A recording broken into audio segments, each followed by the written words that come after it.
Bom, pessoal, aqui é a professora Julia Dourado e hoje a gente vai falar sobre os modelos diagnósticos, a questão do sofrimento humano e a questão da doença psiquiátrica.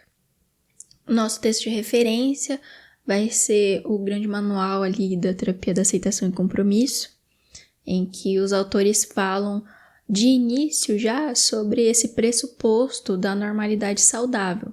Então, eles dizem que é um pressuposto ali muito amplamente, compartilhado no mainstream psicológico, psiquiátrico, E a ideia de que o funcionamento humano típico, ele seria naturalmente equilibrado, orientado para o bem-estar. E que o sofrimento psicológico intenso, ele representaria um desvio patológico.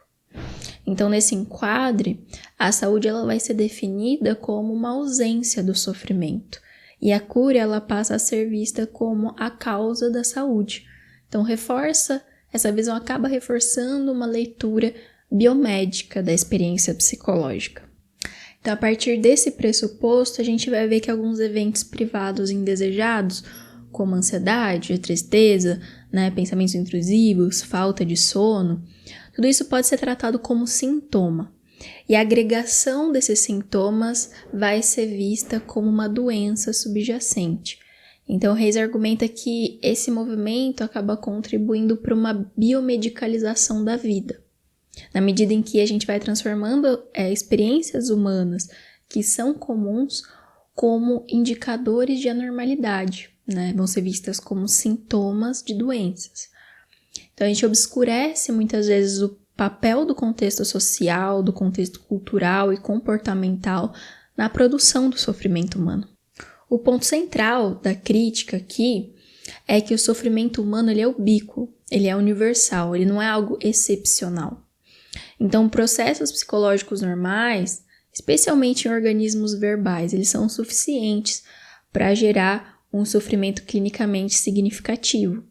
Ainda assim, uma lógica biomédica tende a localizar a causa do sofrimento no indivíduo, Reforça uma visão individualizada, individualista. Frequentemente, em termos bioquímicos. Então, isso faz com que as intervenções, tenham como objetivo principal eliminar experiências aversivas, Eliminar esses sintomas, mais do que compreender a sua função. Então, essa é a crítica, desse pressuposto, mas o grande pressuposto da normalidade saudável é de que nós estamos naturalmente orientados, para esse bem-estar, é nosso estado normal, Então, aí quando a gente fala da biomedicalização da vida psicológica, a gente está falando de uma mudança que foi se concebendo na forma de compreender o sofrimento humano, Isso não existiu desde sempre, O sofrimento humano ele passa a ser reinterpretado, principalmente como uma disfunção biológica individual. Nesse modelo, a saúde ela vai ser concebida como um estado de normalidade, de homeostase bioneuroquímica. Ou seja, quando a gente está bem, a gente está dentro de um certo padrão de funcionamento cerebral, que é considerado um estado de equilíbrio. Então, consequentemente, a cura passa a ser entendida como a restauração desse equilíbrio químico, por meio de psicofármacos, por exemplo. Então, para a visão do Reis, essa lógica de tratamento medicamentoso de experiências internas do sofrimento humano como sintoma acaba falhando não apenas em compreender e intervir no sofrimento, mas também acaba intensificando padrões de luta, de controle, de evitação diante de eventos privados dolorosos, desagradáveis, Então, contribui paradoxalmente para sua manutenção. O Reis ele fala um pouco mais, adentra um pouco mais nas evidências sobre antidepressivos, Algumas meta-análises indicam que os benefícios dos antidepressivos são mais consistentes em quadros graves quando comparados com placebo. Mas a magnitude clínica é bem pequena em depressão leve a moderada. A inclusão de estudos também não publicados acaba ainda reduzindo estimativas de efeito, sugerindo que até pode ter um viés de publicação. Mesmo assim, os antidepressivos ainda são largamente prescritos, muitas vezes em contextos de sofrimento leve a moderado, não intenso. Esse descompasso sugere que essa medicalização do sofrimento ela não está se mantendo apenas por mérito científico, talvez mais por contingências culturais, econômicas, institucionais. A alta resposta ao placebo também pode indicar que expectativas, relação terapêutica, o contexto de cuidado estão exercendo também influência nesses resultados, o que enfraquece a ideia de que a melhora decorre exclusivamente pela correção de um desequilíbrio químico. E aí a gente avança um pouquinho mais para a questão do grande mito da doença psiquiátrica. Então, a reificação da doença mental, ela acontece quando diagnósticos que originalmente descrevem padrões de sofrimento passam a ser tratados como se fossem entidades causais autônomas que explicam por si mesmas a origem, a manutenção e a forma de intervenção nesses fenômenos. Então, o campo da psicopatologia ele foi sendo dominado por uma abordagem de doença psiquiátrica, que é baseada numa descrição topográfica de sinais, de sintomas. A partir do agrupamento dessas características, a gente constrói uma entidade patológica. A gente coloca esse construto que supostamente explicaria também por que os fenômenos surgem, como eles devem ser tratados, Teria uma investigação da etiologia por trás. No entanto, apesar de a gente ter décadas aí de pesquisa, não teve um progresso consistente em estabelecer as síndromes de saúde mental como entidades patológicas legítimas. Observa-se que teve uma busca incessante pelo próximo neurotransmissor, gene, neuromodulador, que explicaria a etiologia de uma doença psiquiátrica ou outra.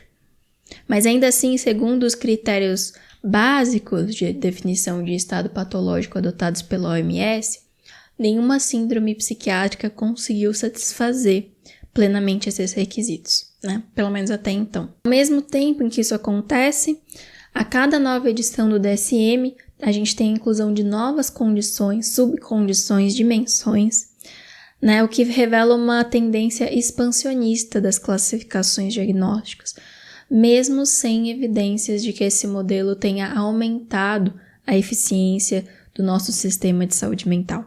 Um outro problema central desse modelo são as altas taxas de comorbidade. Quando a gente observa taxas que chegam a 80%, por exemplo, nos transtornos depressivos maiores, isso pode indicar não uma verdadeira comorbidade, mas pode indicar um sistema diagnóstico deficiente. Além disso, a gente também pode questionar muitas vezes a utilidade dessas categorias, quando frequentemente muitos tratamentos funcionam para síndromes diferentes. Então, o objetivo do diagnóstico, que antes era orientar também decisões terapêuticas mais eficazes, ele fica meio enfraquecido. E a gente pode somar a isso, a patologização de processos naturais da vida, que ocorrem muitas vezes, como luto, medo, tristeza, no campo ali da psicoterapia, se a gente for olhar para a prática clínica. Muitos pacientes não recebem um diagnóstico formal. Mesmo quando eles recebem, eles raramente acabam orientando, esses diagnósticos raramente orientam bem de forma decisiva a intervenção clínica. Porque o terapeuta ele ainda vai precisar avaliar questões amplas, como trabalho, filhos, relacionamento, carreira, uso de álcool, questões sexuais, questões de sentido da vida, existenciais. Então, no geral, o uso excessivo das síndromes leva a abordagens mais centradas em redução de sintomas, acaba minimizando marcadores também funcionais e positivos da saúde mental. E na prática clínica, o terapeuta frequentemente sente falta dessa compreensão mais funcional que os sintomas estão desempenhando na vida daquele paciente, E o significado que eles assumem no contexto dessa vida desse paciente. Enquanto que o modelo sindrômico, ele permanece muito mais preocupado em descrever formas, descrever nomenclaturas, construtos, do que na prática, ser eficiente para essa prática clínica. A gente vai entrar aqui agora em algumas limitações reconhecidas, inclusive pelo comitê responsável, ali pelo DSM, que estão mais literalmente descritas no livro, e vocês podem conferir lá, mas que a gente vai passar aqui por algumas dessas limitações que foram reconhecidas pelo próprio comitê. Então, um dos pontos centrais que foi reconhecido é a dificuldade em validar síndromes e identificar uma etiologia. Então, até o momento, nenhum marcador laboratorial demonstrou especificidade suficiente para identificar qualquer síndrome descrita nesses manuais diagnósticos psiquiátricos. Os estudos epidemiológicos e clínicos mostram altas taxas de comorbidade entre os transtornos. Então, isso compromete a hipótese de que essas síndromes representam entidades com etiologias distintas. Tudo bem? Soma-se a isso um alto grau de instabilidade diagnóstica a curto prazo, né? O que coloca em questão a consistência dessas categorias. Então, a pessoa recebe um diagnóstico, depois recebe outro, tem uma instabilidade muito grande. O aspecto reconhecido é a falta de especificidade no tratamento, que é muito mais a regra do que a exceção. Frequentemente, os mesmos tratamentos são aplicados a diferentes categorias, o que enfraquece a ideia de que a gente está lidando com entidades patológicas distintas. Então, o relatório desse comitê também aponta que muitas, ou talvez a maioria, das condições descritas representam excessos de comportamentos e processos cognitivos que são normais, o que sustenta a crítica também de que há uma patologização de experiências humanas comuns. E além de tudo isso, tratar as entidades do DSM como equivalentes a doenças médicas pode mais atrapalhar do que elucidar os resultados das pesquisas. As próprias limitações do paradigma diagnóstico atual sugerem que as pesquisas focadas apenas no refinamento de síndromes do DSM podem nunca alcançar a descoberta das etiologias. Para isso, provavelmente seria necessária uma mudança para um paradigma ainda desconhecido. A própria visão das pessoas envolvidas na construção do DSM já sugere a importância de a gente mudar para um paradigma novo, Essa mudança pode ser, por exemplo, para uma abordagem transdiagnóstica. E aí a gente vai falar de um próximo pressuposto, que faz oposição ao conceito da normalidade saudável, que é o conceito, o pressuposto da normalidade destrutiva. Então, quando a gente fala de normalidade destrutiva, a gente está na ideia de que nenhuma classificação diagnóstica psiquiátrica vai nos isentar da obrigação de abordar o sofrimento humano em sua universalidade. A questão deixa de ser simplesmente o que é normal e quem é normal, passa a ser o quanto que é normal ser anormal, ou quanto que é normal estar conectado com o sofrimento humano. Então, a ideia central da normalidade destrutiva é de que esses processos psicológicos humanos, que são comuns, e inclusive muitas vezes eles são úteis para a gente, podem conduzir também a resultados que são destrutivos e que são considerados anormais. Esses processos, eles podem estar funcionando como faca de dois gumes. Então, aquilo que muitas vezes pode nos permitir sobreviver, planejar, aprender e nos organizar, também pode nos permitir sentir mais sofrimento.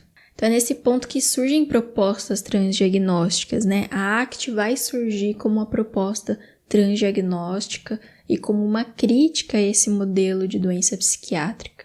E aí a ACT vai tentar organizar a intervenção psicológica a partir de processos. Vamos definir processos e intervir nesses processos. E não focar em síndromes, em grandes categorias de organização. É importante observar também que a gente se afasta cada vez mais de uma visão ontológica, A gente não está tão preocupado com a ontologia, a gente está mais preocupado com a prática, a gente não está preocupado se essas síndromes são reais, se esses diagnósticos correspondem à realidade. A gente está preocupado com o contexto, em que contexto essas coisas acontecem, qual é a função dessas coisas na vida da pessoa, quais são os processos psicológicos subjacentes e vamos interferir nesse ato no contexto. O Weiss ele aponta também, dentro desse âmbito, as questões mais profundas sobre o sofrimento humano, que é algo inerente à nossa condição como seres humanos. Então, por exemplo, o fato do suicídio ocorrer de forma intencional e ser restrito à nossa espécie, né, apesar de já terem sido apresentados estudos, não se apresentou nada consistente sobre outras espécies de forma intencional provocarem a própria morte, né, intencionalmente buscarem o fim da própria vida. E isso levanta questões, né, fundamentais sobre o tipo de sofrimento que a nossa espécie experiencia. E aí a gente vai entrar em questões de como a nossa espécie é uma criatura linguística, né? Esse sofrimento muitas vezes também está relacionado ao desenvolvimento da linguagem, da capacidade simbólica do ser humano. A nossa capacidade muitas vezes de avaliar, de julgar, de comparar, de planejar, de imaginar o futuro, amplia enormemente as nossas possibilidades como espécie, mas também amplia muito a nossa vulnerabilidade à dor psicológica. Como criaturas de linguagem, a gente tem um desafio especial em relação ao sofrimento. A gente vai aprofundar essa questão da linguagem nas nossas próximas aulas sobre RFT e ACT, entendendo como que a linguagem e a cognição simbólica estão implicadas em processos que podem promover e intensificar o sofrimento humano. Bom, eu quero agradecer vocês pela presença na aula de hoje. Queria saber também o que vocês acham dessas críticas ao modelo diagnóstico atual e das propostas transdiagnósticas, e espero que isso tenha trazido reflexões e críticas interessantes aí em casa. Quem quiser conferir o material por completo, está no primeiro capítulo do manual da terapia da aceitação e compromisso.